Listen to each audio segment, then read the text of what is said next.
Shalom, apakah suara saya teman-teman jelas? Jelas, Kak. Oke, baik. Ya, saudara, saya ada di Malaysia. Kita sedang ada pertemuan misi ujung bumi kita dengan Pak Jeff, Pak Lukas, dan teman-teman. Nah, saudara, hari ini saya mau melanjutkan membahas tentang kenapa pentingnya praktek disiplin-disiplin rohani. Nah, saudara, pentingnya itu karena kalau tidak, kita tidak bisa menjalankan roda kehidupan kita ya dengan baik. Saudara, karena itu kita mesti belajar bagaimana kita praktek disiplin-disiplin rohani, karena itu ya akan menolong roda kehidupan kita bisa berjalan dengan baik. Bahkan akan ada kemenangan hidup lewat disiplin rohani. Nah, mari kita langsung akan lihat, saudara, ilustrasi tentang roda kehidupan. Nah, kalau saudara perhatikan next, roda kehidupan kita, saudara, itu ya menjalankan dua kegiatan ya di dalam hidup kita, saudara. Pertama adalah semua orang itu bergantung dan taat kepada sesuatu. Entah dia sudah lahir baru atau belum, dia pasti bergantung kepada sesuatu dan taat kepada sesuatu. Orang yang sudah lahir baru seharusnya dia bergantung kepada Tuhan dan taat kepada Tuhan.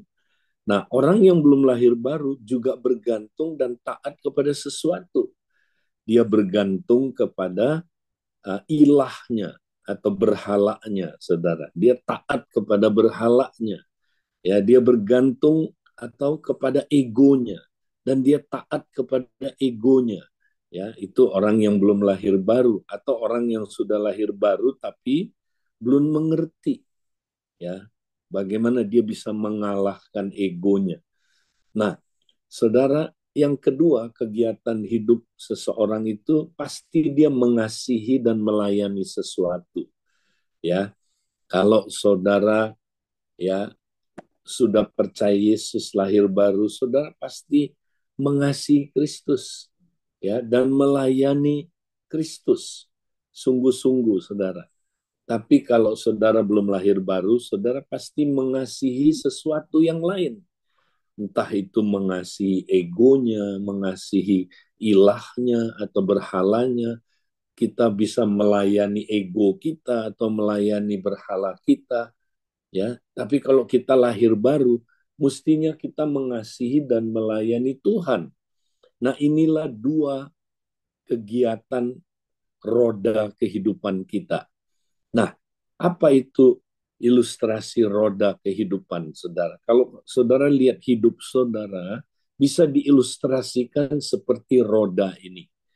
Nah, perhatikan roda itu terdiri dari apa aja, saudara. Pertama, dia punya poros, saudara. Ya, poros itu ya adalah pusat dari roda itu, saudara. Kemudian poros ini dihubungkan dengan jeruji ya kepada velg ya atau pelek kalau orang Indonesia bilang. Pelek itu ya apanya, saudaraku, lingkaran yang dibuat dari besi itu, saudara ya, yang untuk menahan ban luar ya, saudara. Nah, jadi ada beberapa ya struktur, beberapa bahan, saudara, beberapa elemen. Pertama ada apa, saudara? Poros, ada jeruji ya. Kemudian ada velg dan ada ban luarnya, saudara. Nah, kehidupan kita seperti itu, saudara. Ya, porosnya itu adalah rohnya kita, saudara. Ya, nah roh kita, saudara, itu adalah pusat dari apa, saudaraku, keberadaan kita. Ya, nah di dalam roh kita tinggal Kristus, saudara. Ya, makanya ada gambar salib di situ. Nah, di mana ayatnya dikatakan dalam 1 Korintus 6 ayat 17, tetapi siapa mengikatkan dirinya pada Tuhan menjadi satu roh dengan dia. Kalau kita katanya sudah mengikatkan diri pada Tuhan, kita udah masuk ke dalam covenant, saudara, hidup perjanjian, kita lahir baru, saudara, maka apa yang terjadi? Kita menjadi satu dengan dia, menjadi satu roh dengan dia. Artinya, roh kita nyatu sama roh Tuhan. Ya, saudara, kita menjadi satu roh dengan Kristus, ya, satu roh. Nah, kita nyatu, saudara, manunggal dengan Kristus. Berarti Kristus tinggal dalam roh kita, saudara. Dia satu dengan roh kita. Nah, mestinya, saudara, roda yang wajar adalah apa, saudaraku? Ya, porosnya ini, gunanya poros buat apa sih, saudara? Ya, itu adalah pusat yang bisa menggerakkan seluruh roda itu, saudara. Poros ini biasanya dihubungkan ke mesin, ya, sehingga saudara, ya, bisa menggerakkan jeruji-jeruji ini, ya. Nah, jeruji-jeruji ini, saudara, atau jari-jari menggerakkan velgnya, saudara. Nah, velg itu adalah apa, saudara? Itu adalah akal budi kita, ya, atau ada yang suka menyebutnya jiwa. Ya, ini bisa beda-beda ilustrasi apa pengertiannya, kita nggak usah pusing, saudara. Ada yang bilang itu jiwa, ada yang bilang itu akal budi, ya, karena akal budi itu adalah pikiran, ya, yang berkaitan sama perasaan kita, kehendak kita, hati nurani kita, berkaitan juga dengan apa, saudaraku, ya, berkaitan dengan pikiran bawah sadar kita. Nah, itu akal budi, saudara. Nah, mestinya, saudara, ya, poros melalui jeruji-jeruji ini menggerakkan velg, saudara, ya, sehingga velg bisa menggerakkan bannya. Ini ban yang wajar, saudara, roda yang wajar, ya. Jadi kehidupan Kristen yang wajar itu apa, saudara? Mestinya poros, ya, roh kita yang di dalamnya ada Kristus, ya, itu dia mesti jadi mesin kehidupan kita, saudara. Dia yang menggerakkan, dia sumbernya, dia senternya hidup kita. Mestinya dia yang melalui apa, saudaraku, jeruji-jeruji ini, nanti kita bahas apa jeruji-jeruji ini, saudara, menggerakkan velg akal budi kita atau jiwa kita, sehingga jiwa kita bisa menggerakkan seluruh tubuh kita. Nah, ban luar itu tubuh kita, saudara, sehingga roda ini bisa jalan, saudara, ya, dia jalan dengan baik, saudara. Itu roda kehidupan yang wajar, mestinya begitu, ya. Nah, tapi sayang, saudara, ada orang Kristen udah lahir baru, Kristus sudah tinggal di dalam rohnya.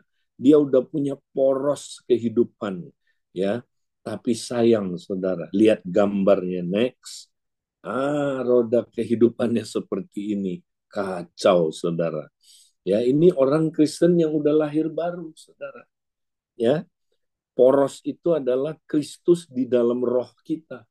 Ya, dia udah lahir baru, Kristus sudah ada di dalam rohnya. Tapi lihat nggak, ban ini, saudara, nggak wajar, ya. Apa yang nggak ada pada ban ini, saudara?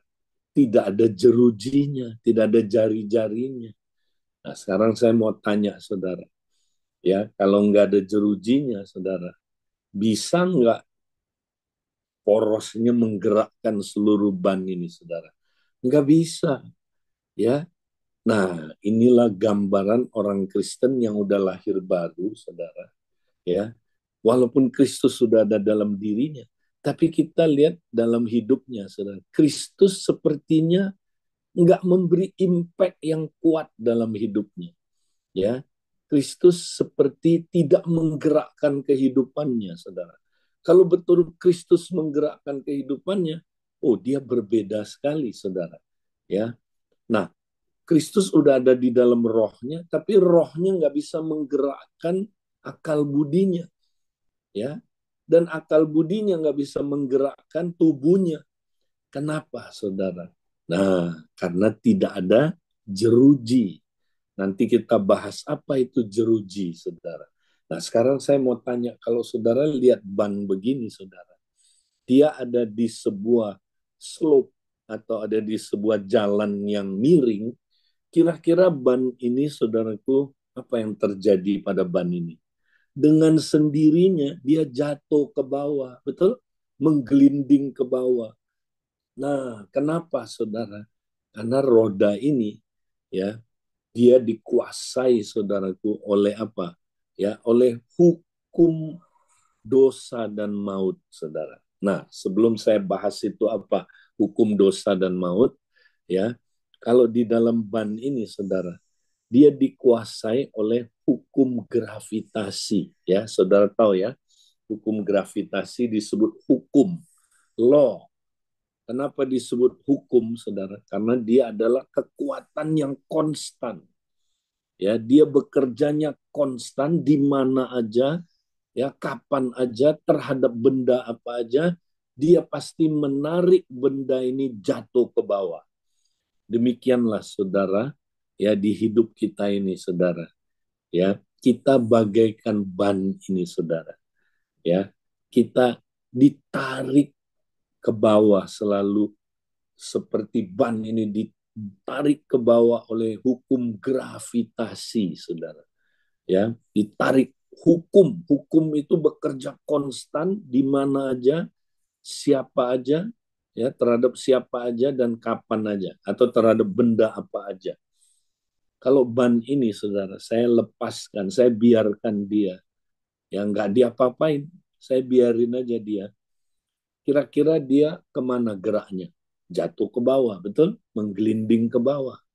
Ya, kalau kalau saya biarkan dia siang-siang, terjadi nggak, saudara? Terjadi. Malam-malam terjadi. Di Jakarta terjadi. Gimana kalau di Solo, saudara? Oh, terjadi juga. Nggak mentang-mentang Solo, dia jalannya pelan. Ini Solo, Bung. Nggak gitu, saudara. Karena itu namanya hukum. Hukum itu berlaku umum, ya, terhadap siapa aja, di mana aja, kapan aja. Dia konstan kerjanya. Nah, demikianlah kata Paulus, saudara. Hidup kita ini nggak mudah, saudara. Ya, kalau kita mau ikut Tuhan Yesus, saudara, kita seperti ada di jalan yang miring ini. Ya, jalan kita dalam kerajaan Allah itu sempit, katanya, saudara. Ya, pintunya aja sempit, jalannya sempit, sulit. Ya, hidup di dunia ini banyak tantangannya, banyak musuh kita, banyak apa, saudaraku, pencobaan, banyak hal-hal yang mau menarik kita jatuh, saudara. Nah, Paulus bilang ada sesuatu yang dia sebut hukum, ya, dan ini hukum ini menguasai tubuh kita, saudara. Karena tubuh kita belum apa, saudara, tubuh kebangkitan seperti roda ini, saudara. Ya, dia punya berat, ya, bersama dengan apanya, saudara, bersama dengan porosnya dia punya, bukan poros, bersama dengan velgnya dia punya berat. Nah, berat ini yang menyebabkan dia ditarik oleh hukum gravitasi, saudara. Nah, selama kita punya tubuh yang belum sempurna, jiwa kita juga belum sempurna, kita ditarik oleh sebuah hukum, saudara. Ya. Nah, makanya Paulus bilang begini, Roma 7, nanti kalau saudara baca di ayat-ayat sebelumnya, dikatakan, ya, apa yang aku ingin lakukan yang baik justru aku tidak bisa lakukan, tapi justru apa yang aku benci, yang jahat itu yang aku lakukan. Saudara pernah gitu nggak dalam hidup ini? Saudara pengen lakukan yang baik, ya, tapi justru yang baik yang saudara mau lakukan, saudara nggak bisa lakukan. Yang jahat yang saudara benci itu yang saudara lakukan. Nah, misalnya saya kasih contoh, saudara. Ya, saudara tahu, ya, kalau ngomong sama istri yang mesti penuh kasih, lembut, ya, mesti jangan menghakimi, ya, ngomong itu, saudara, ya, penuh dengan kasih. Begitu ketemu istri, saudara, pengen ngomong yang baik, pengen mengencourage dia, pengen mengekspresikan kasih. Yang keluar, saudara. Wah, ketika kepencet tombolnya, saudara. Saudara, apa yang terjadi? Keluarlah kata-kata yang menyakitkan, saudara. Keluarlah, saudaraku, apa yang saudara benci, yang saudara nggak mau, itu yang saudara lakukan. Ya, saudara pernah gitu nggak? Ya, Pak Darwin di Jemaat MTHS ada yang begitu? Nggak ada ya. Oh, cuman jemaat di industri yang begitu. Ada. Enggak, semua kita begitu, saudara. Kalau kita, ya, hidup kita seperti roda ini, saudara. Maka kita pasti apa yang baik yang kita mau lakukan, nggak bisa kita lakukan. Apa yang jahat yang kita benci, justru itu yang kita lakukan. Nah, itu Roma 7, saudara. Roma 7 itu bicara orang yang sudah lahir baru, bukan orang yang belum lahir baru. Itu Paulus mengilustrasikan sequence hidupnya. Dia seperti itu, saudara. Di Roma 6 dia udah ngalamin, ya, kuasa salib. Dia udah ngalamin, dia udah lahir baru. Roma 5:6 dia lagi cerita pengalaman di mana dia mengenal salib itu, saudara. Dia udah lahir baru, ya. Tapi Roma 7, waduh, minta ampun, saudara. Apa yang dia ingin lakukan gak bisa yang baik. Apa yang dia tidak suka yang jahat itu yang dia lakukan. Sampai dia bilang begini, aku manusia celaka. Siapakah yang dapat melepaskan aku dari tubuh maut ini? Nah, itu tubuh maut itu adalah, ya, saudara, tubuh yang berdosa ini. Ya.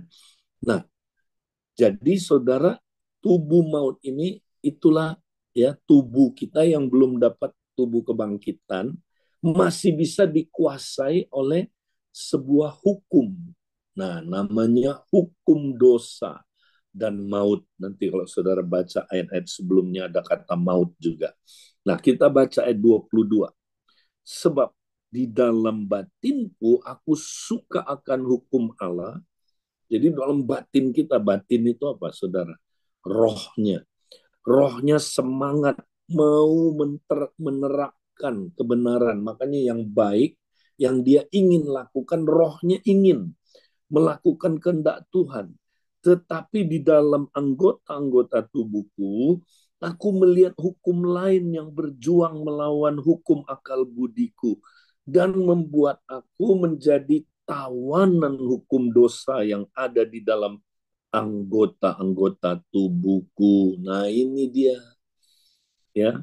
Walaupun rohnya berkeinginan, Yesus bilang, roh berkehendak, tapi tubuh lemah, daging lemah.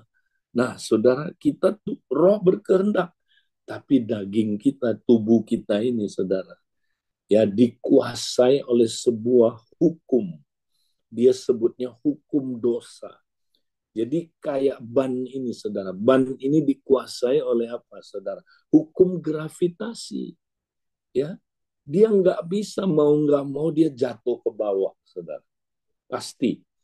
Nah, makanya kalau saudara, ya, masih hidup seperti Roma 7, ya, Roma 7 itu bannya gini, saudara. Ya, itu bannya nggak ada jerujinya, saudara. Maka kira-kira dia hidupnya, nah, kenapa, saudara? Kayak apa? Dia pasti jatuh terus. Nah, demikianlah orang Kristen, saudara. Ya, kalau kita seperti roda ini, kita Roma 7.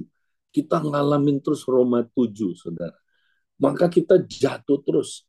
Kita dikuasai oleh sebuah hukum, ya, namanya hukum dosa dan maut. Hukum dosa itu adalah kekuatan yang konstan. Dia nggak bisa dilawan dengan sesuatu yang tidak konstan. Makanya kalau saudara pakai kekuatan sendiri, mau ngeden kayak apapun, saudara nggak bisa mengalahkan hukum dosa dan maut ini. Kenapa? Saudara yang di dalam poros, sekalipun, ya, Kristus menggerakkan saudara, poros ini digerakkan oleh Kristus.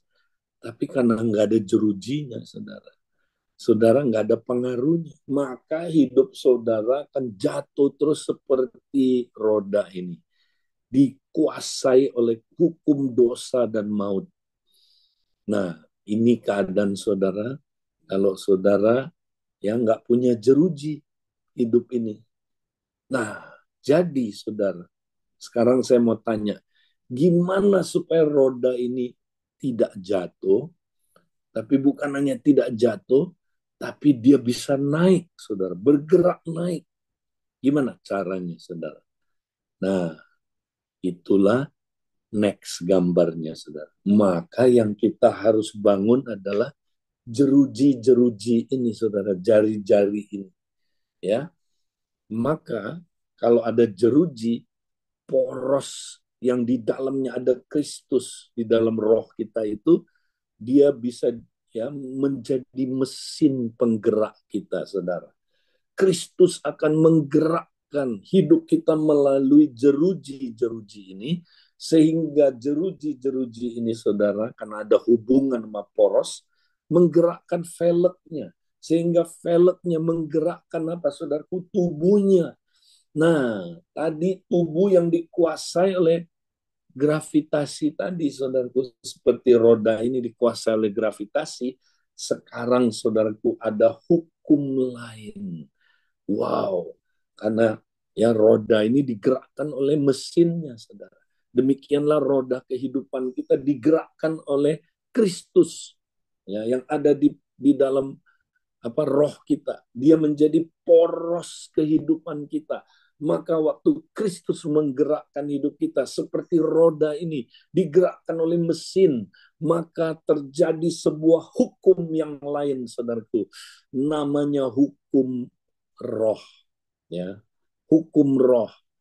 Ya, saudara, hukum roh ini lebih kuat dari hukum dosa, maka roda ini bukan saja tidak jatuh, tapi roda ini bisa bergerak ke atas. Nah, itulah Roma 8. Ya, jadi Roma 7 adalah orang yang hidupnya nggak punya jeruji-jeruji itu, saudara. Dia nggak ngerti bagaimana membangun hubungan dengan Kristus yang ada di dalam dirinya melalui jeruji-jeruji, ya, sehingga kalau ada jeruji itu, Kristus di dalam rohnya bisa menggerakkan jiwanya, bisa menggerakkan tubuhnya, sehingga saudaraku terjadi yang disebut hukum roh, ya, Roma 8. Mari kita lihat ayat ini bilang begini, saudara, ya, ayat 20, ayat yang sorry, ya, ayat yang pertama, Roma 8. Oleh sebab itu, sekarang sama sekali tidak ada penghukuman bagi mereka yang ada di dalam Kristus. Nah, kalau saudara udah in Christ, ya memang Kristus sudah di dalam saudara, in you, tapi yang kita mesti usahakan adalah kita gimana kita in Christ.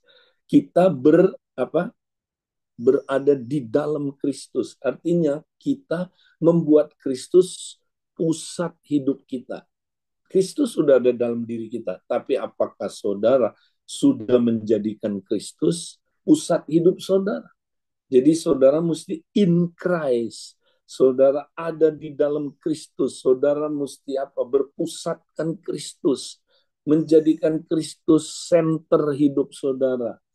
Ya. Nah, itu gimana caranya, saudara?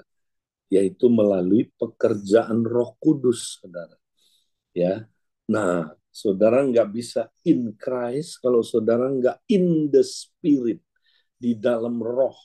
Ya, jadi saudara mesti tiap hari berjalan di dalam Roh, dipimpin oleh Roh, saudara. Nah, kalau saudara berjalan di dalam Roh, saudara connect dengan Kristus. Kristus jadikan Kristus pusat hidup saudara lewat jeruji-jeruji ini, saudara. Maka katanya ayat 2, ya, sebab hukum roh yang memberi hidup telah memerdekakan engkau dalam Kristus Yesus dari hukum dosa dan hukum maut. Haleluya. Maka kalau lihat gambar ini sekali lagi, kalau ban ini, saudara, ada jerujinya, saudara. Maka apa yang terjadi, saudara? Maka Kristus yang ada di dalam roh saudara bisa menggerakkan jiwa saudara yang udah rusak itu, yang kena dosa, saudara, itu rusak. Sehingga jiwa saudara bisa menggerakkan tubuh saudara, sehingga saudaraku di situ ada hukum roh. Ya, nah ini hukum roh ini saudara, ya tenaga yang muncul ya dari Roh Kudus saudara akan menggerakkan roda kehidupan kita sehingga kekuatan hukum roh lebih kuat dari hukum gravitasi sehingga saudara roda ini bergerak ke atas seperti yang saya pernah kasih ilustrasi. Masih ingat kalau balon ditiup, dilepas, jatuh balon itu, saudara. Tapi kalau balon diisi gas ringan, dilepas, dia naik ke atas, saudara. Kenapa? Karena ada hukum gas ringan yang menarik dia ke atas, saudara. Sehingga balon itu tidak jatuh. Nah, saudara-saudara, demikianlah hidup kita. Jadi, saudara, kalau kita mau memiliki roda kehidupan yang baik, yang seperti yang Tuhan mau, ya, kita mesti bangun jeruji-jeruji ini, saudara. Nah, pertanyaannya, apa jeruji-jeruji ini, saudara? Ya, jeruji adalah yang menghubungkan jiwa kita, ya, atau akal budi kita dengan pusat hidup kita, Kristus yang ada di dalam roh kita. Ya. Nah, pertanyaannya apa jeruji itu, saudara? Next, inilah dia. Jeruji itu adalah disiplin-disiplin rohani, saudara. Ya, makanya kita harus punya disiplin rohani. Tujuan disiplin rohani adalah mengkonekkan jiwa saudara, akal budi saudara dengan Kristus yang ada di dalam roh saudara. Ya, itu dia mengkonekkan, membangun hubungan dengan pusat hidup kita, Kristus, saudara. Sehingga Kristus bisa menggerakkan hidup kita. Kalau kita nggak punya hubungan dengan Kristus, saudara, ya nggak bisa. Ya, saudara, walaupun Kristus sudah ada di dalam hidup saudara, tapi saudara nggak ada penghubungnya. Nah, penghubungnya itu jeruji ini, saudara, ya, atau jari-jari. Nah, kita perlu bangun jari-jari, nggak boleh satu, saudara. Kalau jari-jari satu, tanya sama Pak Hindra, ini ahli mekanika, ya, ahli mesin, saudara. Tapi dia bukan mesin jahit aja, dia ahli mesin, saudara. Nah, tanya dia kalau jerujinya satu, bisa nggak? Ya, waduh, bisa patah, saudara. Nggak bisa menggerakkan roda ini. Ya, dia mesti minimal 4, saudara ya. Nah, ada 2 set kita lihat jari yang vertikal maupun yang horizontal. Ya, mesti ada jari-jari ini minimal nih, saudara. Ya, sehingga roda ini ya bisa menggerakkan poros ini bisa menggerakkan seluruh roda ini. Nah, mari kita lihat jari-jari ini, saudara. Ya, di dalam pemuritan inilah yang disebut disiplin empat setia namanya, saudara. Kita harus memiliki basic, ini basic sekali. Orang Kristen harus punya 4 ini. Ini minimal. Ya, nanti kita lihat pengembangannya lagi ya sampai maksimal seperti apa. Minimal orang Kristen mesti tiap hari, saudara, punya 4 disiplin basic. Ini basic sekali ya. Yang pertama adalah apa, saudara? Disiplin doa. Nah, itu jari yang vertikal, tapi yang bagian atas.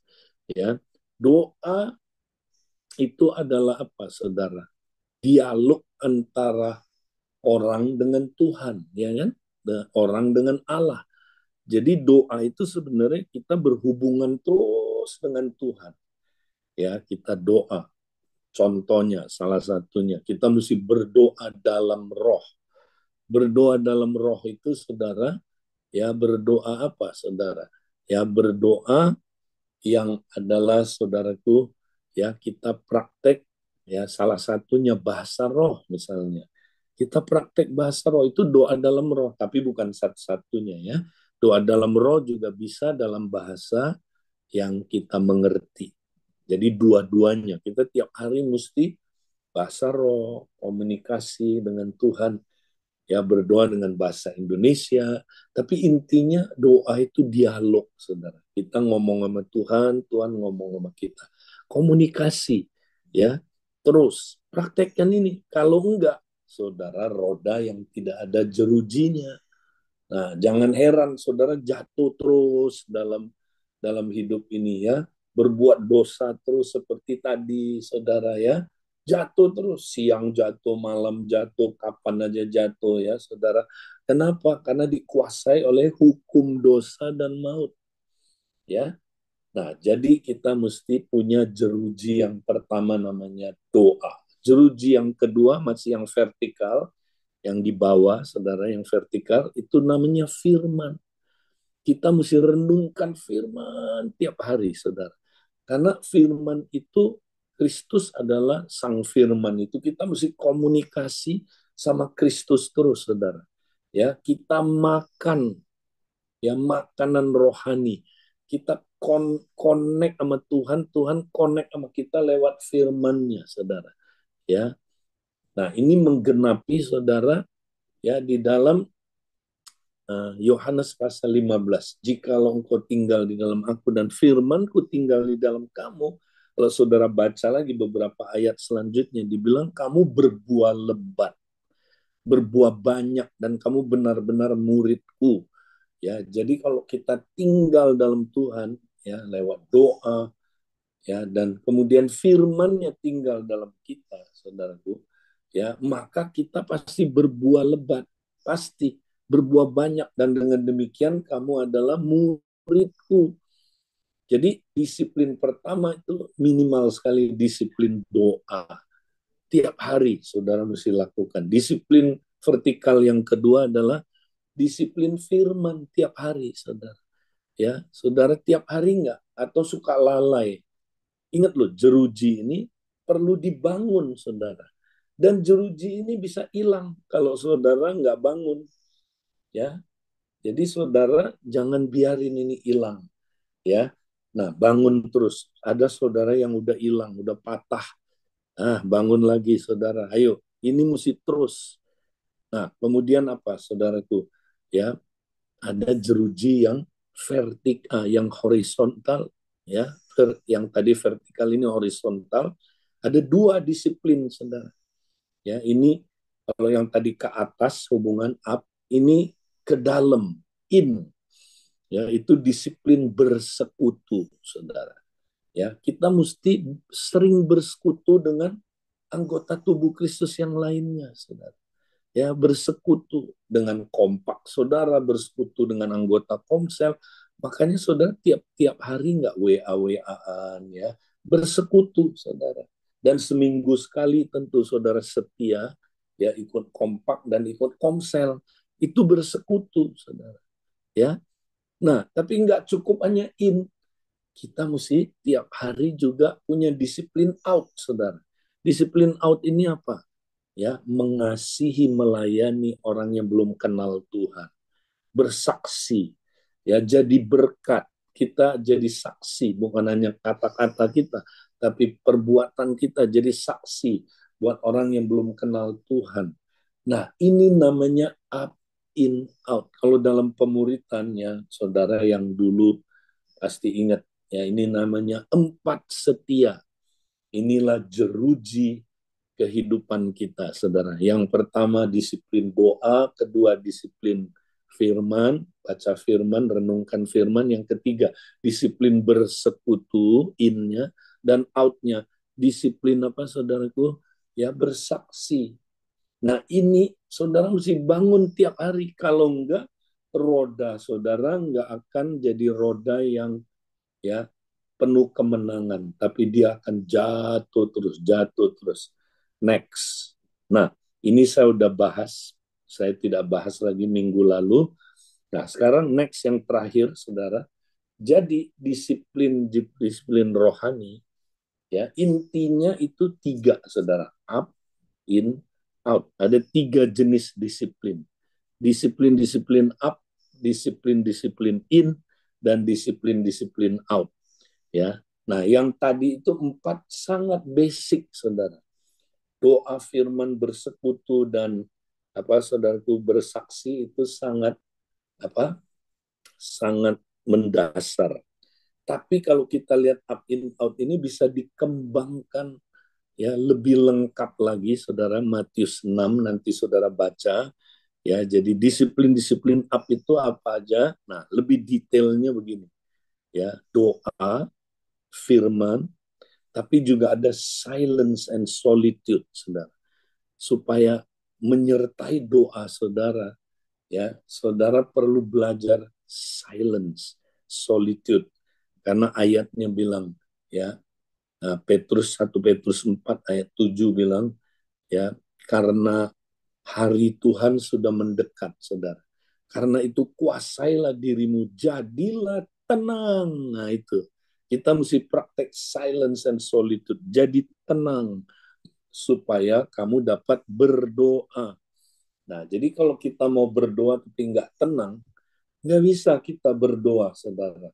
Salah satu ya disiplin yang harus menyertai disiplin doa adalah silence and solitude. Ya, itu penting, saudara. Ya, kemudian istirahat. Kita perlu praktek seminggu sekali kita istirahat, saudara, ya.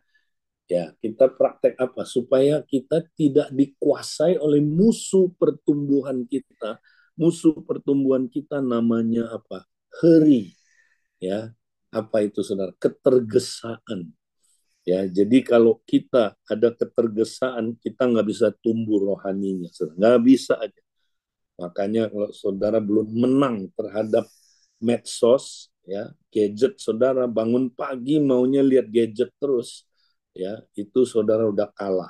Dan saudara, orang yang seperti itu nggak bisa bertumbuh. Saudara mau mau kayak apa aja praktek disiplin lainnya, kalau ini saudara nggak praktekkan, belajar tenang, mengalahkan ketergesaan hidup ini, saudara. Saudara nggak bisa bertumbuh, ya. Nah, terus puasa salah satunya, ya. Itu sangat penting, memberi. Itulah Matius 6. Lalu Matius 7 ini disiplin-disiplin in, saudara. Kalau kita mau saling membangun, kalau kita mau praktek disiplin persekutuan dengan ya jemaat, dengan komsel, dengan kompak, saudara harus praktek saling membangun, saling memulihkan, jangan saling menghakimi, saudara. Ya, di Matius 7 dibilang jangan saling menghakimi. Ya, menghakimi di sini maksudnya menghakimi itu bukan nggak boleh kita kritik saudara kita, bukan. Tapi ya yang kita nggak boleh adalah menghakimi dengan sekilas pandang dan menjatuhkan hukuman menurut apa kata orang. Itu yang nggak boleh. Ya, jadi menghakimi dengan sekilas, ini mah orang, nggak ada tolong, nggak bisa ketolong lagi ini. Aduh, Darwin itu ya, aduh kata orang dia begini, kata orang dia begitu. Nah, itu nggak boleh, saudara. Kita kalau mau memulihkan orang, mesti buang dulu balok kita, saudara. Ya, balok kita itu apa? Penghakiman itu sendiri. Buang, baru saudara bisa ambil selumbar di mata saudaramu. Nah, ini disiplin yang mesti dipraktekkan tiap kali saudara ada di komsel, tiap kali saudara ada di kompak. Kalau enggak, kompak komsel saudara penuh dengan penghakiman. Dan dosa penghakiman sangat dibenci oleh Tuhan, saudara. Tanda orang yang tidak takut akan Tuhan adalah dia menghakimi, saudara. Ya, tapi yang kesukaannya ialah takut akan Tuhan, yang tidak menghakimi menurut apa sekilas pandang dan menurut apa kata orang. Itu Kristus. Kristus begitu takut akan Tuhan, dia tidak menghakimi menurut pandangan sekilas dan apa kata orang. Saudara mau jadi serupa Kristus, praktekkan itu. Ya. Kemudian mesti sering sharing rahasia kerajaan. Firman kerajaan, itulah mutiara. Mutiara jangan dikasih babi sama jangan dikasih anjing, saudara, barang yang kudus. Ya, itu rahasia-rahasia kerajaan Allah, jangan diberikan kepada orang yang belum lahir baru yang suka melawan. Ya, jangan. Memang ada orang yang belum lahir baru, tapi dia nggak suka melawan. Ini yang suka melawan ini, ya ini jahat, serigala serigala itu jangan dikasih apa mutiara dan barang kudus. Mutiara dan barang kudus, saudara, itu harta kerajaan Allah. Ya, itulah apa, saudaraku, rahasia-rahasia kerajaan Allah. Itu mesti diberikan kepada anggota kompak yang udah lahir baru, ya, bukan pengajar-pengajar sesat ini, saudara. Hati-hati. Ya, jadi kita mesti saling membagi rahasia kerajaan Allah terus. Yang terakhir, ya, kemudian praktek doa korporat sebelumnya masih, ya, sebelumnya, ya, praktek doa korporat sebelumnya boleh, ya. Nah, saudara, jadi kita praktek doa yang mengubah hidup, minta kepada Bapa supaya Dia yang mengubah saudara kita. Jangan kita pakai sihir merubah orang. Jangan kita pakai dominasi, jangan kita pakai manipulasi. Kalau kita mau orang berubah, istri kita berubah, anak kita berubah, doa korporat yang mengubah hidup saudara. Ini dahsyat. Yang terakhir, praktek golden rule, baik in maupun out, saudara. Nah, inilah disiplin-disiplin rohani yang kita perlu praktekkan. Kita sedang membangun jeruji-jeruji kita sehingga, saudara, ya, maka roda kehidupan kita, roda kehidupan yang luar biasa. Saya doakan supaya saudara mempraktekkan ini dalam hidup saudara, ya.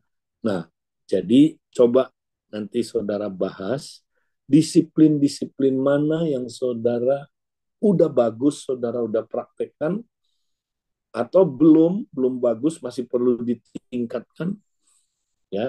Kemudian disiplin-disiplin mana yang belum saudara praktekkan.